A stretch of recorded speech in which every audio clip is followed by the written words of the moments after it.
Hello and welcome to Low Budget Gaming, and welcome to another quick look at a new Humble bundle. Now this one released a few hours ago, and this is the Humble Racing bundle. And as you can guess by the name, it's all about racing. Basically this is a Codemasters bundle. So as you know, Codemasters makes a lot of racing games. So for the $1 tier you get F1 Race Stars. Now this is a sort of Mario Kart type game with F1 drivers and cars. Then you have F1 2011, F1 2012, and you have Toy Box Turbos.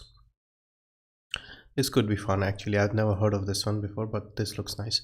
For the middle tier, which is the beat the average tier, so if you pay more than $750, you also unlock Grid 2, F1 2014, F1 2015. Then you have the season pass additional content for F1 Race Stars.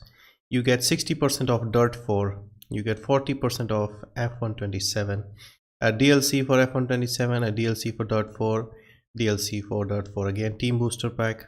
This car was there, and you get some more stuff in 6 days and 20 hours, so about 7 days.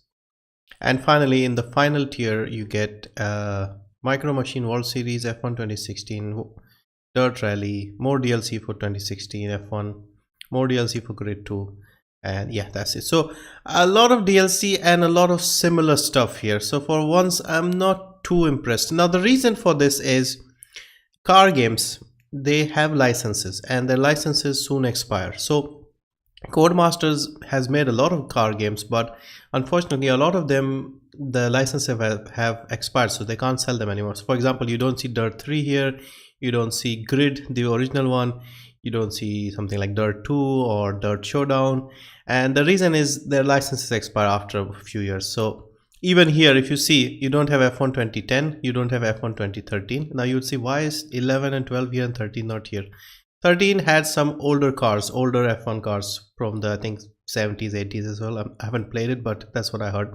And so I think their licenses must have been a lot shorter for them to expire. Even if you see here, 2010 isn't here. So my guess is about 7 years is what the license is probably worth.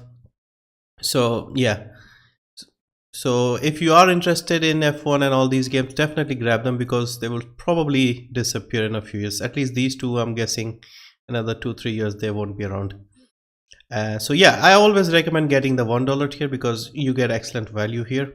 For the middle tier, I would just say maybe wait till this 6 days and 20 hours, the 1 week, and see what unlocks here, because at the moment there isn't that much here in the middle tier. Because if you are not planning on getting F1 2017 or Dirt 4 for example, then these DLCs are not really, they're a bit pointless. I mean, this is good, like if you already have them, then you get quite a bit of DLC, and if you're planning on getting them, then you get good discount. But if you're not, then what you end up is F1 Race Star, F1 2011, 2012, 2014, 2015. So a lot of similar stuff. And if you are a fan of racing in Formula 1, they probably already have these. So yeah, I was sort of a little bit interested in this one because this is a very Mario Kart type game, but it has a lot of DLC. So if I just buy this, I'll be missing out. So I'll need to buy this as well, which would be $750, which would be a bit too much. Then yeah, it's a bit meh. But yeah, like I said, get the $1 tier, that seems fine. And for this, maybe wait for the next 7 days and see what unlocks, and then see if it's worth it. But it's alright, I guess, if you are a fan of racing. So anyway, those are my thoughts on this bundle. And yeah, it's good to see another bundle. Because of the autumn sale, I think they were waiting for the sale to end before releasing a bundle. So we have one, and yeah, check it out if you're interested in racing games, and I'll see you in the next one.